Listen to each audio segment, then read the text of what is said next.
Sorry, everyone.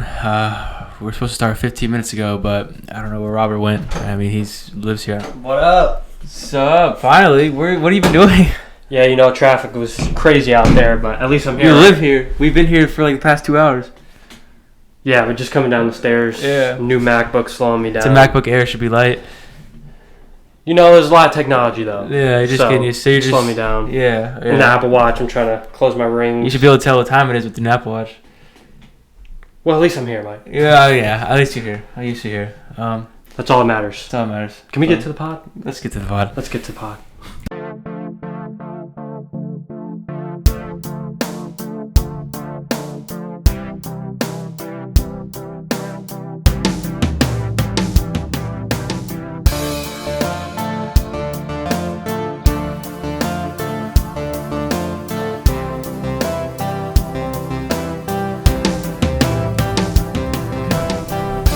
Alright, it is definitely recording this time. And, that's an important piece, It's especially important when you have piece. visuals. Especially with visuals, and YouTube is a big platform for us. Massive platform. So how you doing today, Mike? I'm good. Another day, another dollar, as some would say. Today was payday for me. Hey, there you go. However, I basically spent my whole paycheck the day before, so it was basically where I was anyway. So That's life. that's life for you. Oh. No, you're just all over the place right now. I know, I am just struggling. But welcome back to Generic, episode 4. Oh, wow. Kind of crazy. That's, if you think about it, a whole month. I know it's been a little longer than a month, Yeah, but it feels like years. that's a month worth of episodes, and we're still keeping this thing going. The dream is alive. Dream is alive. And we appreciate you guys tuning in. Yeah, this is going to be a good one, I think. Very personal episode. Going to be getting into some good things about us that we touched on a little bit on episodes, but haven't really dug deep into. Highly requested by multiple parties, so we're excited for it. We're going to kind of start off, as tradition. It's been twice in a row now, but we kind of want to keep it going with the question segments. Once a week, we post on our Instagram, generic_podcast. Ask us some questions, maybe phrased differently, but we just have some people shoot some stuff over there, and we like to read them because we, like you said, want to be very inclusive with who, everyone listening to the podcast and everyone involved. So yeah, I guess we can. Let's hop right into that. I rambled on that for a while, but yeah. Hey, it happens. But yeah, we'll hop right in, and we really appreciate it. We got some good questions this week, looking at them Where here. are you starting? So we'll hop in with Jace. We'll give you a little shout out here. Shout out Jace. His question is about forming friendships, finding friends post-college, and in your mid-20s. Yeah, I can see why that'd be difficult, and, it's difficult for me, but luckily I went to Charlotte where a lot of my friends did go. But, everyone's trying to figure out life and figure out jobs, and sometimes life gets busy. Like, do I hang out with my friends nearly as much as I used to? No. Like, even if I want to, I have to prioritize what I want to on the weekends, what I do during the week. So it's definitely hard for me, I guess, in my experience, to at least kind of be a little bit more social. I do want to get out there, but again, work weeks just drain me. Yeah, 100%. I feel the same way. It's like you only get so much time outside of work. I definitely have work friends, never going to be on the same level it is like the friendships you've had for years. I think, it's just hard to develop those friendships when you're already in your 20s. It's definitely possible, and I definitely encourage it. I'm just kind of more of an introvert, I kind of just clock in, clock out. I haven't really, it's not a great thing, but I don't really develop relationships at work like maybe I could. If you're looking for more friends, it's a great thing to do. But once I had my friends, just didn't really look for more. It's kind of crazy the relationships though you build at work, because I know you tell me about your coworkers, how one's a retired veteran, and it's people your age, people that are 40 years older than you. Yeah. It's just kind of crazy that you just, hey, I'm about to spend 8 hours of my day with this person. You just kind of vibe with people from all ages, all walks of life. It's kind of funny to me how that works. Samantha was saying how it's kind of interesting. We have the same jobs with these people, but for paychecks and stuff, the paychecks just going to me, where that person is probably providing for their family. True. So it's like kind of person perspective kind of things, but interesting. I'm just trying to get a drink. I'm trying to get a drink. Next question, though. Let's see. How was it growing up? I guess I'll take this one. How was it growing up with a sister like Shelby K? As most of you know, we kind of talked about her last episode for some tough reasons. But it was definitely interesting. Don't want to get into the details. Mike knows some stories, but a little crazy, just having a sister in the house. Hormones, all that fun stuff. Mike, you had 3 sisters growing up. I'm sure you can relate to a lot of things. Are you happy you just had one sister? I am. Yeah. I am. Definitely wish maybe I had a brother at some point. True. But, life happened the way it happened for me, and I wouldn't trade it for anything. Not to get, soft, but... Yeah. No, shout out Shelby. I completely understand. I guess this Stevens. I guess we're not being honest for some points. Who's your favorite player? Ooh, I'm gonna go based off NHL because we're big hockey fans. Mm-hmm. My favorite player. I guess we're big Hurricanes fans, Carolina Hurricanes fans. My favorite player, I guess, would maybe be Teravainen. Really? Wow, I didn't know that. Yeah, just because he's a good passer. Mm-hmm. Just to kind of keep it, within the fan base. Current, yeah. As you guys know, huge Panthers fans. Those watching YouTube, True. The camera's literally on a Panthers mini helmet right now. That's true. It's worth a lot of money. Got the hoodie on, got my keys, got some decorations. Literally have a Panthers folder right here. It's been tough, but I would have to say, and Mike knows it, Cam Newton, by far. I love hockey, I love football, but Cam Newton by far. I don't know. I thought you were going to say Dwayne Wade. No. He used to be. He used to be. But, I don't really watch that sport no more. Yeah. But Cam Newton, I will die on the mountain, any hill, defending that man. Yeah. Sorry if any of you guys hate him. My favorite player got me into football, and that kind of developed my huge fan base for the Panthers and fandom, I guess I should say. So, yeah, Cam Newton, love you if you're listening. I really hope you listen to this one day. Yeah. But shout out you. Changed our fan base. Get him to sign the mini helmet. Oh, yeah. That'd be sick. I guess we'll go to... did you write the music in the beginning of your podcast? Yeah, I made it probably like a year or two ago when we lived in Charlotte. I think it was longer than that, right? Probably, yeah. It's been almost 2 years, right? Dang. That's crazy. So maybe 3 years ago, I was with our boy JT, and I was making the beat, and then I had him throw on I had him record like the little din din din din din din, that part. So that was pretty cool. He got that one take, which was sick. But yeah, that's what is our intro and outro. Yeah, I remember listening, kind of setting the scene since that's what I'm known for. Yeah. In Charlotte, my room was right above like our music room is what we called it. Oh yeah. And I had like an early job, like maybe like 3-4 months out of my college career, and they would just stay up and just blast music all night. The bass was bumping. And then I remember Mike and our roommate Riley, they would be on their way to class, and Riley would be like, let's make a song real quick. They would not end up at class. They'd end up 3 hours later, writing an album. And I'd be like, don't y'all got class? And y'all are like, oh. Yeah. Like total ADHD loss of time. Yeah. But it was fun and kind of cool. Y'all created a lot of amazing stuff. It's true. And we're using that today. Exactly. One of them today. Full circle. So you are seeing some questions I'm not seeing.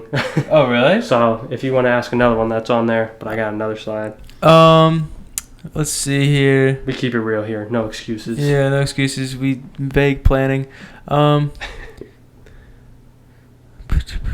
Is that it? No, I think we got 2 more. I'll take these then. What is the hardest thing about having VC? Oh, yeah. Yeah. Well, okay, yeah. And this is going to kind of lead into what we're going to talk about today. But for me, just kind of keep it short, is constantly being in fear of knowing where the nearest bathroom is, or being like in a public setting with a bunch of people and there being like a line to the bathroom and not being able to go when I need to go. Mm-hmm. Nothing's more peaceful than being able to go home and use a bathroom in peace. Yeah, make all the noise you want. Yeah. Yeah. I would have to agree. Ulcerative colitis messes with the colon, people, when you gotta go, you gotta go. I mean, I think everyone's had those moments when it's like oh, I gotta go to the bathroom right now. Mm-hmm. But like that's all day, every day when you're dealing with a flare up. So probably the anxiety and being on edge of it, struggling to leave home at a good time because you want to make sure you're good to go, and not being in control of your surroundings. It's just very anxious, I'd say. There's pain, but I feel like just like the mental game of it all is definitely the hardest part. Yeah, 100%. All of that. And then leading into everything though, what even is ulcerative colitis? So we're pretty much going to be answering that throughout this episode, and kind of telling you guys what it is. At least it's what we understand it to be. Kind of our stories a little bit deeper than we have touched on in the past. There may be some gross stuff, but we want to keep it real because it's been highly requested, and give you guys a true understanding of what me and Mike struggle with on the day-to-day, and just what other people are going through that have ulcerative colitis. So really, do you want to kind of kick off and tell them your story since the beginning of I guess, sophomore year of high school? Yeah, you okay? You ready? It's gonna be tough. Well, honestly, do you want to? I saw you were googling like the scientific term for ulcerative colitis. Oh, yeah. We should just break down. We've given it our own definition. In previous episodes, and I think we should. We'll get the scientific. Well, scientific. If you want to read it, exactly what it is. This is for dummies. I'm gonna read it. Quote Google. I don't even know.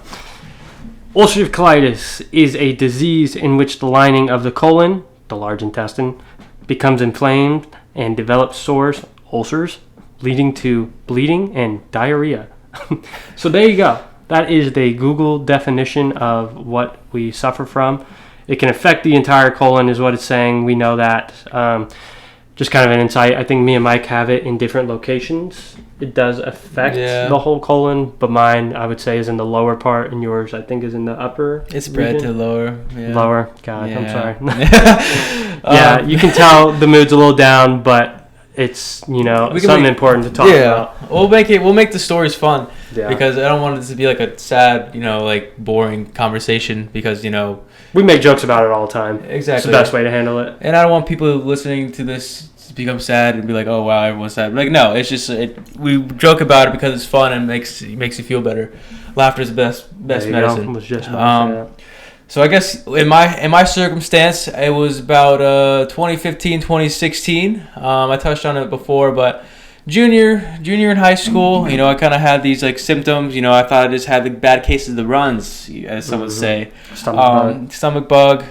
But it was kind of causing some cramping. I would wake up multiple nights, not able to sleep. Like my whole stomach like area, my abdomen would just like spasm into huge sharp pains and cramps where like you just wouldn't really be able to move. So I find myself like 2-3 a.m. just kind of hurled over in the bathroom, like not able to control my bowels all while in pain. And there's also with these sores, they're open wounds, there's some bleeding.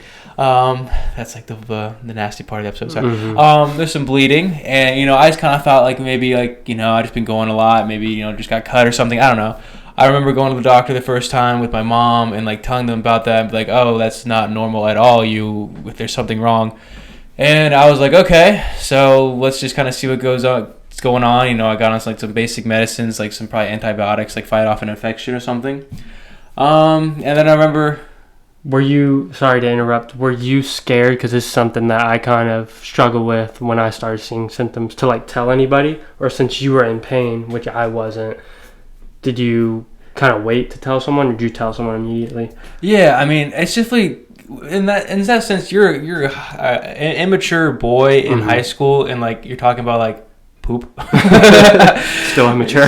So it's like it's hard to bring that up to people, but I think it was noticeable to my parents. Your son's in excruciating pain at 3 a.m. in the morning, in the bathroom. So it was just kind of like obvious signs, and I didn't really want to I didn't think much of it. I thought it was just going to go away on its own. You don't really think about like bad things.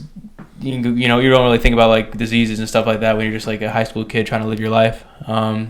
That's how it was. I remember when I kind of got serious, I went to Duke in Durham, North Carolina. We went and we were seeing like just a stomach doctor or something. It was like me and my dad and the doctor. And I remember they were still trying to figure out what's going on. I remember the doctor was like, "Do you have any like cases of like in your past or anything like stomach colon wise?" And like my dad stepped out to talk to the doctor, and I didn't really know what they were talking about. Yeah, probably nothing good. But then I remember it was guy who was telling him how like my grandfather had like colon cancer. So I was like, okay, probably smart for him not to do that in front of me because that probably would freak me out. Did he tell you that later on, or did he tell you like? I think I either just knew or they told me. I can't really remember, but I just remember it being like they're probably just talking about something not good. Yeah. But yeah, a couple of steps after that, things kind of got serious, and I was not doing good. Had a colonoscopy and an endoscopy, kind of just get inside the organs, see what's going on. Then I remember waking up being told I had ulcerative colitis. Yeah. And then not really don't know what that is. If you know what Crohn's is, it's very similar to that. But I was just like, okay. But I know you said you woke up, and it's kind of crazy to me, and this is exactly what happened to me too. You wake up from the sedation or anesthesia, whatever it's called, and they're literally diagnosing you with a lifelong, because there's no cure for this currently. Yeah. There's medicines to put you into remission. We'll talk about that later. But how they just are like, yeah, you got ulcerative colitis. At least in my experience, the doctor came in, showed me the pictures, and it might have been the same for you. It was like, follow up in a couple weeks. I'm like, you literally just diagnosed me with an incurable disease, and you're not even going to give me like, I don't know how it was for you, but like I feel like doctors nowadays are just so busy. They don't think like I would have loved to sit there for an hour and ask questions. Yeah, I remember I really because you have to fast obviously before you have a colonoscopy. A day before. I was really craving a Chick-fil-A sandwich, and I woke up. They're like, you probably shouldn't have fried food. So I was really bummed about that. I didn't really care about the ulcerative colitis thing because I didn't know what it was. But my parents had the pamphlet. You could see pictures of inside your colon. You could see where the ulcerative colitis was, and that's kind of where the journey really took off. It was at that moment, like 2016, like it was still kind of like, what is this kind of thing? There's no cure. There's treatments, but I mean, after that, it's like, you're kind of on your own. Yeah. And that's where the journey started. Luckily I had my parents, they just took the wheel with everything. I was just a sick boy. They kind of like scheduled the doctor's appointments, figured out all the medicines. And, I was on like pills at first, and then I went to like shots. I tried to do some treatments down in Florida. I went there once or twice, and eventually I got on some medicine. It would work for a little bit, then not. And, you kind of have to like figure it out, and sometimes just it works for a little bit, and you go into remission, you feel great, you take things for granted, then you get flare up again. But it's really just finding your rhythm. You kind of try to stay disciplined, and I'm fortunate enough to be here now on some new medicine. Feeling pretty good. That's what the ball game with ulcerative colitis is. Like, one thing could work for Mike, one thing could work for me, one thing could not work for both of us. But I think they said there's like over 20 different types of medicines. Yeah, but there's something for everyone, for sure. A lot of medications on the market, which it's sad that you got to say that because it's so freaking much, are for other stuff too. That's why I wish they would develop like an ulcerative colitis, like specific medicine. And I know that's definitely hard. I think they, kind of reading into it, because I'm curious where the studies are at, I think they've linked it to missing bacteria, like healthy bacteria that a healthy person does have. Yeah. But for some reason our body kills that healthy bacteria, so our body's just constantly fighting itself. That's how I understand it, and that's what they think is the cause. Yeah. So they're currently trying to find like a medication or a way to reverse that. I would love to be, alive when the cure is done, because that'd be amazing. Yeah, definitely. But that's kind of how it is for me. But do you think, because I know you struggled with the medication, you did put on weight. They call it moon face. I remember looking back at pictures of you. And you don't even notice it when... No, you look like a bowling ball. Yeah, I was... It was senior year when nothing was working, so I'm sure a lot of people are familiar with prednisone. I got put on like a really heavy dose just to stop inflammation and everything. And like the thing about prednisone is that it works really well, but like I had to be on a really high dose for it to work. Comes with a bunch of side effects. I had that whole acne thing, and then I got the moon face, super round. If maybe I'll post some pictures or something, just so you guys can see where I was at. We'll do a poll if you guys want to see the pictures or not. Yeah, for sure, but you have to tag somebody. I don't know. We'll do something. But yeah, the side effects with prednisone were just kind of like a little off-putting. It was really rough times and depressing times, just because you're sick and you don't know why because there's no cure and no one really knows where it came about. Like obviously there's like recent studies, but kind of just like you're really in a vulnerable spot, transitioning, into a young adult and having to figure out those medicines and like things just not working. I was just so confused.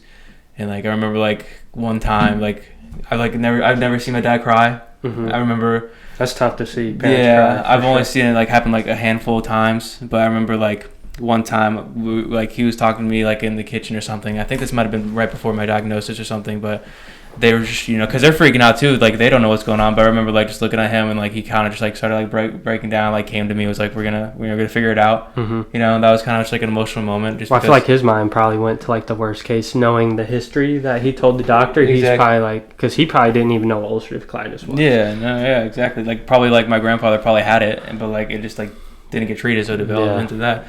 But luckily, catch these things early. But yeah, just little pieces like that, like with my family, like I'm really fortunate to have. And I even have my younger sisters going through some stomach problems as well. And I hope to kind of just like, be like, someone that they can talk to and rely on, because I've been through the same things. And kind of like once we transfer to your story, I saw you go through the exact same thing just about. But yeah, I think, it's a different story for different people, different medications for different people. It's all about finding what works for you and making adjustments to your life. But yeah, kind of at the time you had it, I think you said 2015, 2016, and that's kind of when we were transitioning into college too. Yeah.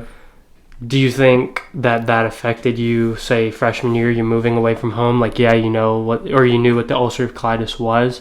Because I know you texted me some days like, dude, like, I just want to come home. Because I was going to Wake Tech at the time, so I wasn't with Mike. But do you think that kind of played a role? Because in like your development as a college student and like friendships, I guess you can't join clubs if you're in pain. I know you told me a story, if you want to share it, like your mom sent you something and you had to like walk across campus and you were like in pain. I think you told me that, like a box of soups or something. Oh yeah. Because I just want to paint a picture for everyone, like how truly like this can like affect your life. It's not just having to like use the bathroom. Yeah. Like there's so much more that comes with it. Socially, everything. I remember because I was like, so part of being like on prednisone for the inflammation, I had I got a lot of like steroid acne. So in order to combat that, which I don't, for my case, I wish I didn't go on. I had to go on Accutane. So I was on Accutane, which can like mess with your stomach as well, while like still dealing with the flare up. Because at this point, transferring into college 2016, I was still like, I was moon-faced, acne, medicines weren't working for ulcerative colitis. I was just a mess. I mean, looking back, I think I would have just taken a year off just to kind of get my health right. But, prednisone, non-working ulcerative colitis medicine, and Accutane. And Accutane can cause a lot of joint pain. And so I was just down in the dumps. I didn't have a lot of friends in Charlotte. I was smart enough and fortunate enough to join the hockey team, but that was just about it. I kind of just kept to myself because I just wasn't comfortable with myself around people, with how I looked and also having to use the restroom at the same time. So I was just like, okay. But yeah, part of the Accutane, like I could barely like get it into bed with my joints. And I remember my mom ordered me some soup. It was like you had to, I lived in a dorm, but it was across campus basically to get to the mail room. Where the soup was, and the soup had been leaking at this point. Love that. So I picked it up, and it was like 50 pounds of soup, I swear to you. And I just carried it. It was leaking. I could barely walk. I was probably at my lowest point. And should have just thrown it away. I should have just thrown it away. At that point. I think I may have had a bowl or two just to make it worth it, but that was probably one of the lower points. I felt bad for because I definitely probably sounded miserable when I was like talking to my mom, but shout out to her. She did everything she could to make me feel good while in Charlotte. But yeah, that transition was definitely hard because of everything going on.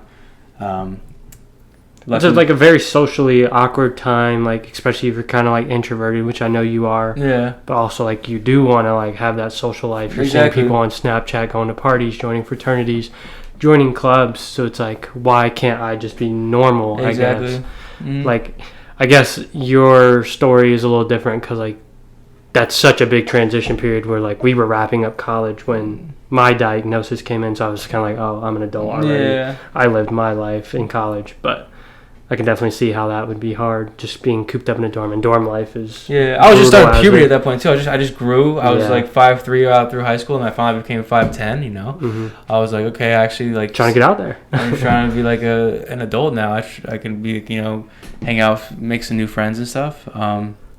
But yeah, it was just that kind of prevented me from doing that. And like I like to think I'm a funny, you know, laughable. Like I like to socialize once I get comfortable, but it pretty much prevented me from doing so.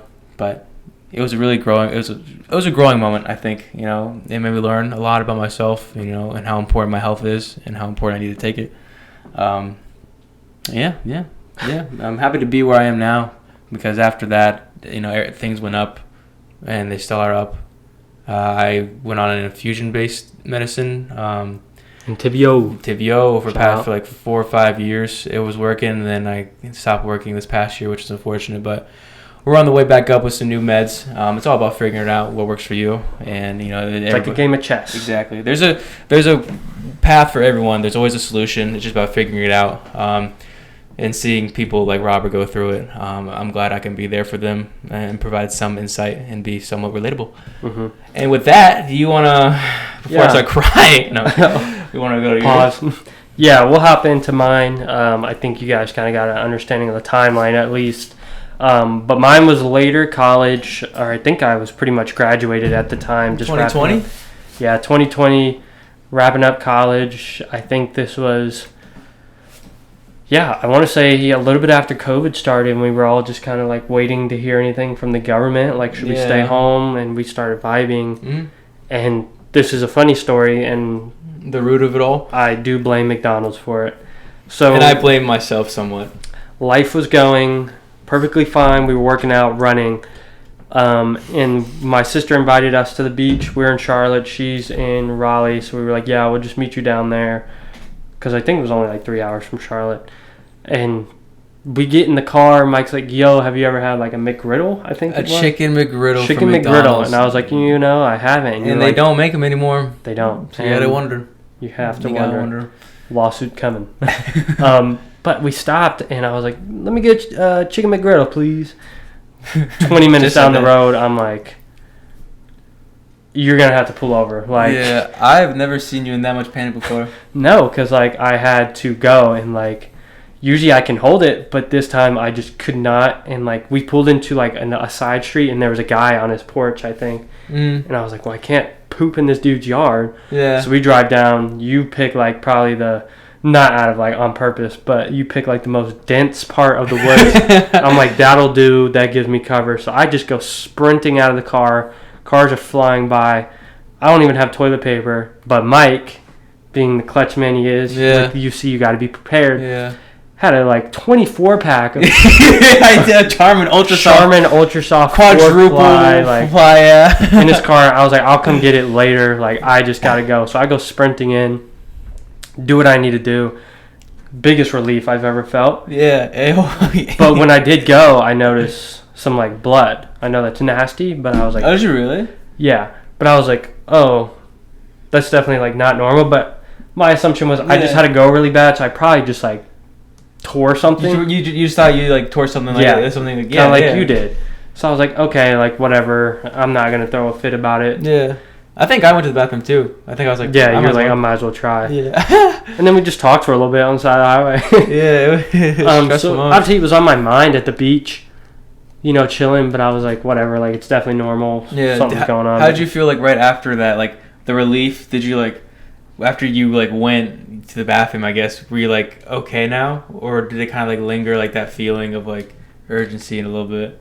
Yeah, it still felt like I needed to go a little bit more, but like just getting what I needed to out. Yeah. God, heavenly, what I can say. Yeah. But like I said, we got to the beach and I was chilling and like I was kind of like, maybe I should like have a bathroom nearby or something, because the McGriddle, which I still it can linger. It can linger. But yeah, great day. Didn't really think anything of it, and we started just hanging out, vibing, playing video games, waiting, like we said, for COVID to stop. Yeah, but it never did.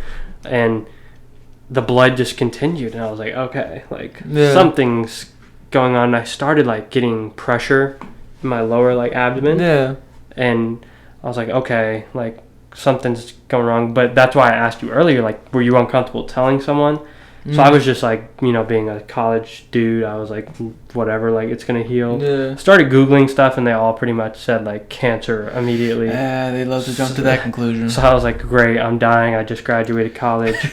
But then I finally mentioned it to you, and you were like, dude, like, it sounds exactly like mine. And I was in denial. I was like, no, like, yours was so much worse. Like, I was like, you might as well, like, just get checked. There's no harm in it. Like, knowing how bad it can get.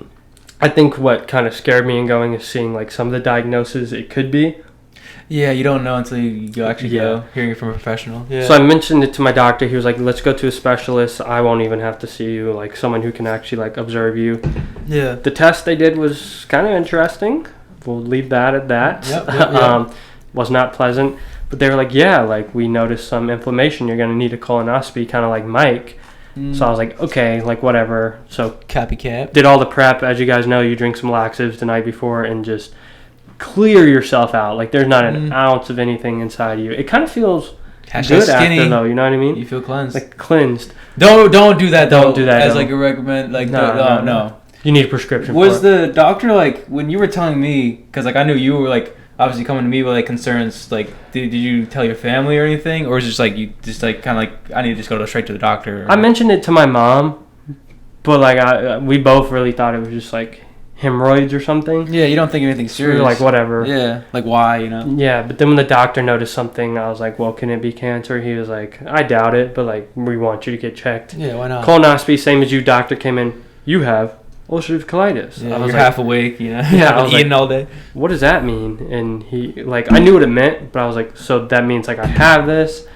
He was like, yeah, it's in the lower part. We'll start you on mesalamine. Follow up in a month. I was like, yeah, okay. Okay, like thanks. Okay. And they sent me on my way. I literally was like driving home with my mom and was like, oh. But at first, since you had it, I was like, oh, this is kind of cool. Yeah, like what are the odds, right? Yeah, I didn't realize, but I was like, at least like my best friend Mike has it. I want to see. But anyway, that's kind of getting into the like the weeds, but stuff kind of went on, and then as Mike kind of alluded to earlier, like the medicines can just stop working at any given time, and that's kind of what happened to me. So they immediately switched me over to Entyvio, which I wanted to be on that since Mike was on it and having success. I remember you got diagnosed. I'm talking like you when Robert got diagnosed, when you got diagnosed, and I remember hearing all the medicines you were going on. I was like, bro, like I hope they work, but I don't think they're gonna last. Like, I was like, you just need to get on the good stuff because like there's tiers to these medicines, and like you did the exact same path. Same path, and like seeing him struggle, and like there's pictures of him like super like unhealthily skinny because of this disease, and it was like it's kind of hard to look at because you know. It's just sad because you became anemic because of like the blood loss and everything. Oh, yeah. And you know it's just like depressing seeing like your best friend go through something like that. And I just remember like, bro, like please just get on like this medicine, please have them recommend it because I knew it worked for me and like it just seemed like the most effective thing. So seeing you go through the same path was like really hard. Like I tried to be relatable, but you know. Yeah. And you kind of drove me to like ask about the Entyvio. They wanted me to start Remicade. I don't know how familiar you guys are with Mr. anything. Beast is on Remicade. Huh? Mr. Beast is on Remicade. Yeah, I think he suffers from something too. Crohn's, right? Yeah, I think it's Crohn's, yeah. Yeah. So I started the Entyvio and it was going great. Literally, I think a year to like the week. Immediately stopped working. I was like, you know what I mean? Like, brick. Yeah. Did you how long did it take? Cause I think they overload with them. It's like it's an infusion base, so like you go like every couple of weeks and then kind of get you know. Well, the starting was 2 weeks, then you go 4 weeks. Yeah. Then you go and then 2 weeks later you go again. Then after 4 weeks you go again, 6 weeks, and then 8 weeks, and then eventually it's every 8 weeks. Yeah. They're just trying to saturate yourself. When did you see Because Ellie's on it right now, actually, on Entyvio. She just did this 2 weeks, and then the 4 weeks I think she's on. When did you kind of see like an improvement? I know it takes a little bit. But I think when I got my 8-week dose. 8-week dose, okay. About third Ellie, dose. if you're listening, you got this. And then like pretty much after that, life went back to normal. So I was like, like this is great. Like I can just do this the rest of my life. Of course, it didn't want to work. Yeah. And then I think me and you both started struggling with a flare-up about the same time. And our doctors were trying everything. But, like, I think we went through a flare-up for, like, a year. Both pretty much just having to go in the morning. It was, like, us running to the bathrooms in the morning. And we just both started medicine literally, like, what, 2 months ago, a month ago? Yeah, I started mine a month ago. Yeah, it's crazy how these things line up. Like, we've been, like, because he was on Entyvio, which is like the infusion, for like a year. I was on it for like 5 years, and like I guess like around the same time, it stopped working for us. Mine stopped working like probably like a year ago. Would you say? You say? Yeah. Mine, like, I missed like a couple doses because I was transferring to different locations. That can mess it up. Yeah, I missed like 3 extra weeks I wasn't supposed to, and then all of a sudden, like, I got a colonoscopy like probably a year ago, and like it can spread. Unfortunately, it's not really much you can do about it, but which it did. So like, okay, I'll just keep going on Entyvio, and like it kind of slowly stopped working. I was like, no way. It sucks. But it happens. But yeah, that's kind of where we ended up now. We're on some good things. I'm on a medicine called Rinvoq, which is a pill. A pill, once a day pill. And then I'm doing self-injections, Humira. Shout out Humira. I was on Humira as well. Yeah, you tried that, so hopefully it works a little differently for me. I think it will. Self-injections was interesting, trying to teach myself. But we're here. But I pretty much had the same story as Mike, just kind of figuring it out. Luckily, mine was a little bit quicker figuring it out than his was. And I think having the support system in Mike helped me through. And that's just kind of the timeline. Like, I was working from home because of COVID. So I was just like, whatever, like, I'm doing fine. And again, when you're in remission, my doctor told me, like, you can go on about your life like normally. They obviously want you to avoid certain stuff. Yeah, greasy foods. But like you can have it and it won't hurt you. But like when you're on a flare-up, you want to avoid things such as gluten, dairy, greasy stuff. They actually say, and what was interesting is anything that's artificially flavored. So I thought like sugar was bad for some reason. Yeah. It's like I was doing like Gatorade Zero Sugar, and she was like, anything that's like artificially flavored to make up for the sugar. This is the bad stuff. Terrible for you. Interesting. Yeah, you think she was like, "Oh, sugar's not bad. Like it's actually better for you to have like legit sugar than like this fake stuff." There was a lot of stuff like salad was bad during a flare up, and I was like, "What?" Like I thought that was good. She gave me a whole list, but it was just kind of crazy seeing how like foods can even set you off with it. Yeah. So pretty much it's just figuring out what works for you and what doesn't work for you, and we've been getting a lot of suggestions on cutting back on gluten, and I am wanting to try that. Yeah, I think that might be coming up here soon. Yeah, because it's like we got to try something to just better our health. And because there's people who, I can't name exact names, but people who have these, IBD, problems, and they just change their whole diet, and they're fine. There's solutions. Instead of just taking medicines, there's a way you can just deal with it yourself. And it's about finding like the right foods and stuff like that. And having ulcerative colitis myself, I've definitely cut back on like dairy and things like that I know are just like not great for your gut. It's hard. I mean, I definitely don't. We just had a pizza, so I mean that's probably not the greatest thing. But when you're in remission, you can eat whatever. But if you want to stay in remission and be consistently good with your gut, it could be a little pretty vital to make those changes. We all have to watch our diets, obviously, but my nutritionist said like it sucks being so young, especially like alcohol can set us off heavy too, which she's like, so it's pretty much deciding like, do I want to have fun today or eat what I want to eat today and suffer tomorrow? Yeah. And most of the time my answer is yes. So I'll just deal with the consequences the next day. Yeah. But it kind of sucks just having to deal with all of that. And I used to kind of be like, pity me. But now I'm just kind of like, you got to take it by the horns. Be thankful that it's that and nothing else, Could be a lot more serious. Yeah. But I think, like, talking socially, kind of like you, it is kind of weird to explain to people because it does have to involve, like, bowel movements. Yeah. And a lot of people think it's just, like, having to go. But it's, like, so much more than that because, like, it's the mental battle of where's the bathroom? Like, you went to New York during a flare-up and you were, like, freaking out where the bathrooms. I was in Best Buy the other day, even though I'm not going through a flare-up anymore. I was like, okay, where's the bathroom? Because like, again, when you got to go, like you just have to go. And I think that's just the hardest part mentally for a lot of people. The cheeks don't clench like they should. They do not. They do not. But I think that's like the hardest part for people is just like the mental and social aspect to just tell people and like make it work. Because I keep toilet paper in my car now. You just have to. And you definitely become a lot more comfortable going in public. Yeah. That is like clockwork to me now. I have no shame. But that's kind of like our stories, and we just wanted to share that to give kind of a background into like the thing we struggle with, because everyone has something big they struggle with, depression, anxiety. But we think it's really crazy that out of all people, we're best friends. Yeah, and we ended up with like the same disease. Yeah, I just looked up a stat and it said, in just North America, it is estimated that just more than 750,000 North Americans are affected by ulcerative colitis. So how many?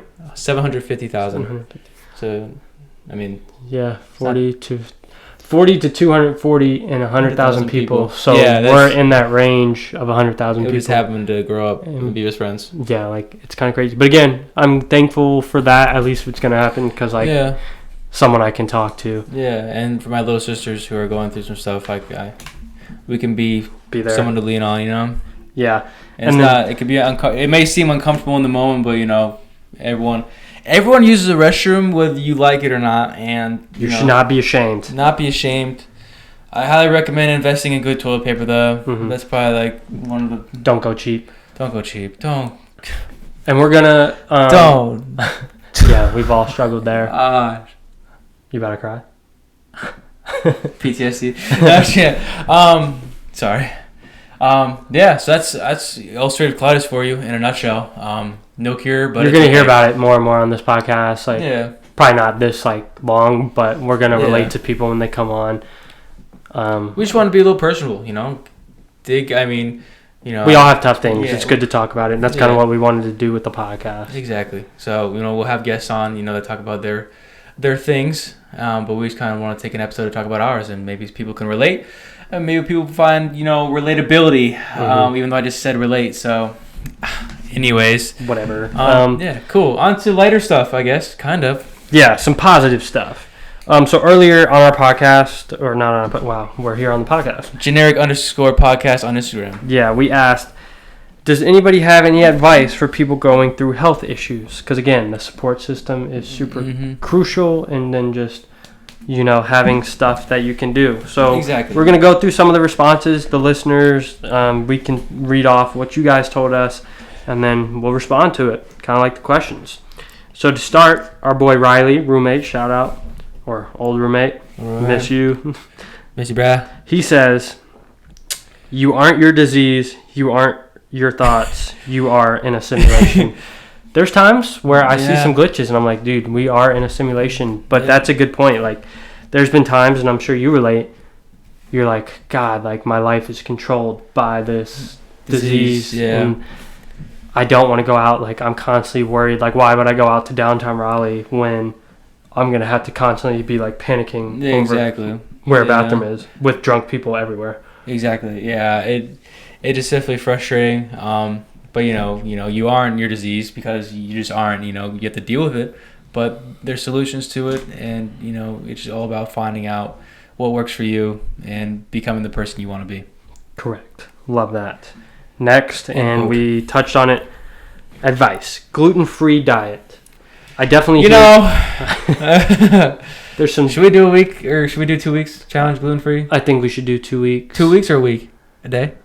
I think 2 weeks is a good sample study. We both have to do it though. I do have a birthday party this weekend. We can start it like the next podcast, I think. Next podcast? Yes, and then we can give you a mid update, like a mid trial update. For the next episode? Correct. Because it'll be we record it, which would be 1 week, and then a full week is would be second episode, and the last week would be okay. Yeah. Okay. Yes, we'll do that. We'll do that next week for you guys. Gluten-free. I'm actually curious if it'll work. Yeah, and if we do slip up and fail, we're just gonna act like we still did it and say it failed. Next one, another very great one. Gut health is important. I kind of see a theme going on, which is interesting for I don't know other people's situations, but you know the gut health is important. It affects everything in your day-to-day life. I was just about to say, like, I've heard that the gut it's connected to your brain. You don't realize it's connected to like your nose, like everything. Because that's your nutrients. Yeah. So if you're not, intaking like good stuff, you're pretty much putting diesel fuel in a normal car, like normal gasoline car, pretty much. It's yeah, not like good. you can go work out all you want, but if you just replenish like your beaten down, torn muscles with just Coca-Cola and French fries. That sounds kind of good right now. Yeah, you want to go? Gluten starting next week. Yeah, exactly. You're not going to see the results you could get if you actually ate and took care of your body, and you just feel great. Mm-hmm. Which I wonder, do you sometimes feel like just really quick, do you sometimes feel like when you're on like a really good medicine, like when you're in remission, that like you low-key have a stronger stomach now than like the average person? Like I can sometimes feel like I can eat like junk food, and like typically if like an average person might get torn up, like I feel like my stomach's like more like stronger because I'm like on a really strong medicine. I don't know. It was a random thought I had, but like I just ate like 4 slices of greasy pizza and feel fine. I think the only thing I struggle with is the gas. True. Yeah. But other than that, like I can intake some serious stuff. Yeah. Like I can eat a massive meal at one time. Yeah. So yeah, I would say so. The medicine probably does help out. Yeah, here and there. Makes you stronger than maybe what it once was. Next one. That's our superpower. Yeah. Listen to your body. Don't let doctors drop the ball on helping you. True. God, I think I am in this current situation. My current doctor is not really helpful. Super slow. Mike knows. Like, they don't really do much. Just I know insurance plays a role. Yeah. But like you got to stay on top of these people. Doesn't he have like other professions too or something? He's like not just a IBD doctor, or he's not just a like the doctor I'm at right now, they do like aesthetics, like Botox. I'm like, well, I need like a dedicated gastroenterology doctor. So I'm definitely thinking about moving practices. But yeah, I think that's huge. Like your body is going to tell you what it needs. You wake up thirsty, you're going to drink. And I think it's important. Like, yeah, you crave junk food here and there, but your body ultimately is like surviving every day. So it's going to tell you when you need to eat, you need to drink. Exactly. And I think when something's off. Like you kind of just feel weird. Yeah, and you're paying these doctors, so make them help you. Yeah, thousands of dollars. Talk to close friends. They might be more relatable than you think, or know someone who is. Perfect example is Robert and I. Perfect. Obviously he knew my situation going into his, but I mean, yeah, we're doing it with this podcast. We're sharing our stories and being a little more vulnerable than we would with the average human being. But this is what we want to do. And that's what we want like our guests to do when we have them on, is share their story. Because, again, we want it to relate to as many people as we can. Not everyone's going to go through the same thing, but having multiple guests on, you're going to be able to relate to probably at least one person we have on the podcast. I agree. And it's super important because it just makes you feel like you're not alone. Kind of like you felt alone your first year in college. Exactly. Like, it just shows someone's there. And I wish I had this podcast when I was going through it. Mm-hmm. So it's definitely important. So good piece of advice there. Yeah. Eric, I don't know if I'm going to answer your question or read your advice. Yeah.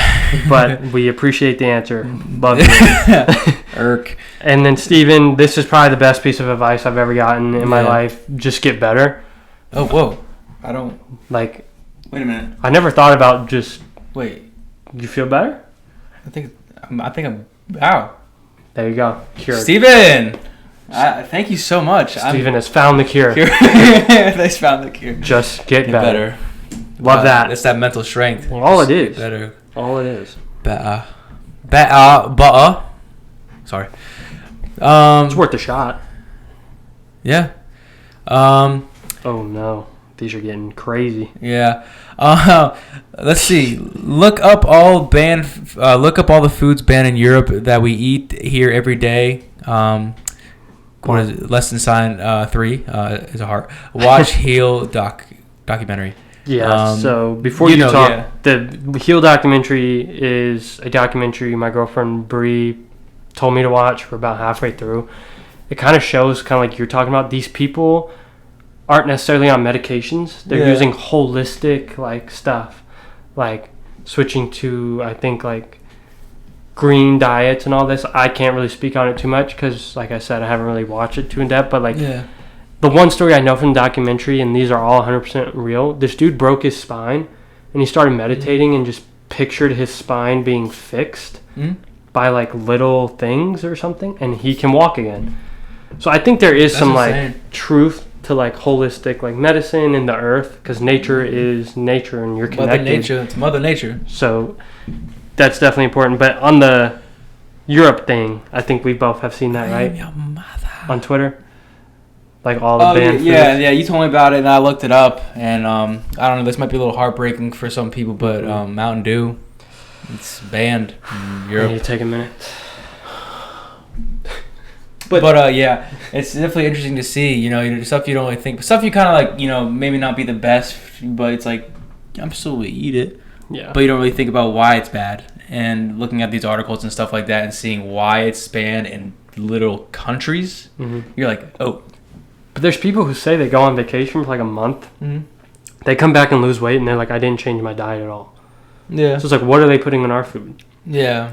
There's dyes. They're putting like chemicals in our food. I'm like, for what? It's food. Like, I get there's got to be preservatives sometimes, but like, it's kind of crazy that other countries have a list of like 84 like chemicals or something. Yeah. And we're just over here like pumping it into our bodies. Like, I saw a picture of a Twinkie. It didn't like grow old. It just kind of turned brown. Ew. I was like, okay, like, it's kind of scary knowing that kind of all the stuff I've been eeating since I'm a child can cause cancer. You gotta wonder like what that has to do with getting ulcerative colitis and stuff like that, and like stuff you're intaking.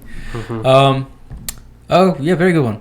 Another great one. Your gut is connected to your mind. Mind produces good/bad hormones. Take care of your gut. Basically what you kind of said earlier. There's a common trend. I think gut is the main focus. That is your engine beside your heart. I guess the gut, we can say, is maybe the alternator in car time. Yes. Yeah. Heart, engine, gut, alternator keeps you charged up. Yeah, exactly. Yeah, great. Keep that healthy. You can't have a car without an engine and alternator. And like when it gets in pain, it's like when your alternator goes out, it makes like that noise. You know. Okay. Sorry. No, we love comparisons here. That's the easiest way I can think about it. Yeah. No. 100%. Your body is machine. I am machine. I'll be back. Have a good support system that will help guide and support you. Yeah, I think me and Mike kind of alluded to this, just like our family, him, me, being there for like his sisters, girlfriends being there, friends being there. I think like that can keep you like super positive. Because I think there's some truth too. Like if you're negative during like your treatments, say you have cancer or say you have like some sort of disorder or disease, like you're not going to get better because your mental is like just 100%. Not there, and your body's got to be in a good mindset. And I know it's definitely hard to be in a positive mindset. Yeah. But having people that can drive you to be better and encourage you is definitely going to go a long way. Definitely, and like having like their understanding of your situation. I know I don't know how it is for you. I'm assuming, but stress is like probably like a huge chunk of like a flare up is the stress, and it makes it way worse. Like I would have to like. I would be like waking up and going to church with Samantha, and I would like need like an extra 10 minutes because I'm freaking out mentally about having to leave the house. And like that, I know like I should be fine to go, but like stress is like causing me this turmoil of having to like use the restroom and stuff. But, and you don't want to be the guy to pull over the car. Exactly, too. But like she's very understanding. She puts me in a comfortable position, so like that helps ease the stress. You know what I mean? So like having those people around you definitely is a huge. Yeah, I understand it. Huge. Ginormous. Positive thing. Let's see. Docs get paid by big pharmas and push hella drugs. They never really mention diet/fitness. Facts. That's just straight up facts. That could be like a whole episode in itself. I feel like the conspiracies of big pharma, but we don't want to get taken out after this podcast. True. But yes, I definitely think doctors are quick to just diagnose things and sauce synthetic man-made drugs into you without any sort of like holistic or like dieting change. They're just kind of like, here, take this medicine, good luck, follow up in 6 months. Yeah.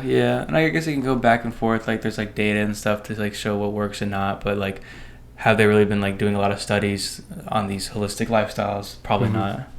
Because it's money driven, unfortunately. Exactly. They want the money. Docs don't always know a holistic approach about certain things. Research natural things too. Yeah, I think that's super important. I found an article, this dude had ulcerative colitis because I was kind of getting frustrated, so I was trying everything. He does aloe juice, which I didn't even know you can ingest, but it has to be refined or something, or else it causes mass diarrhea. But he does aloe juice to soothe his intestines, which is super cool. We got 2 jugs out there right now. Yeah, you got me on. Sorry, but you got me on things I didn't even think about when you were going through flare up and trying to get better, like I was just on my one medicine, just like I'm just be on this forever. You know, it's medicine. You know, it's immunocompromised medicine. I was like whatever. But you like introduced me to things like the aloe and like a bunch of stuff that like I didn't even think about. You know, as like a natural like lifestyle. Yeah. One day I eventually want to like ditch the man-made drugs. Yeah. And try like a holistic approach, which again that's going to take like a massive life change. Yeah.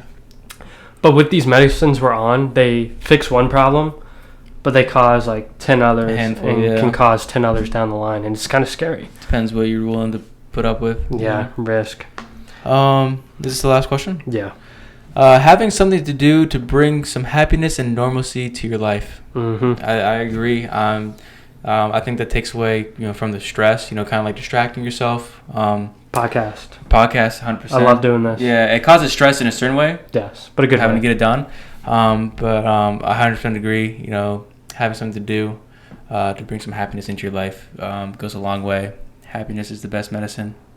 Yeah, so I agree with that. Like, you don't want to just sit there and feel sorry for yourself and mope around. I think it's important to, like she said, find something that makes you happy and find some normalcy no matter what you're going through. You can always find something you can enjoy, whether it's video games, TV, fun show, just something to keep your mind off everything. 100%. Definitely. That's all the questions. We really appreciate those, and we hope to keep it going and interacting with you guys. We know this episode wasn't as, probably funny or crazy as others, but we thought it was really important to kind of give you guys an understanding of what we're going through and hope that you guys can relate somewhat. I hope you guys aren't going through any like lifelong things, but if you are, so many people are going through it. You're going to get through it, and we appreciate everything from you guys. Exactly. Thank you very much for listening. There's anything you're going through. There's paths you can take to feel better. Mm-hmm. We kind of shared ours just to show there's a roller coaster of events. Life's a roller coaster, and things are going to happen. You're going to go through things, but you're going to be all right. Mm-hmm. Feel free to reach out to us anytime. We're open. DMs are open. And I think one thing we're going to do, if anybody wants to, we're going to post a link to one of the UC foundations. I think maybe the Amazon one. So if you make a purchase in the next month or two and want to have some of your purchase money donated to the UC Foundation, that'd be great. Totally up to you, though. But just kind of raising some awareness for that. Yeah, definitely. Well. Definitely. We'll put a link in the story or something like that on Instagram. Yeah, we'll get it out to you guys. Generic_podcast. We also want to say thank you for listening. With this podcast, Robert was able to ball out, get an Apple Watch and a new MacBook Air. The money is flowing. Money is flowing in. No, I'm just kidding. He's just financially stable. But yeah, seriously, thank you so much for listening. This has been a good one, I think. I think it has. Maybe we'll have a more upbeat one next time. Maybe a guest or something too.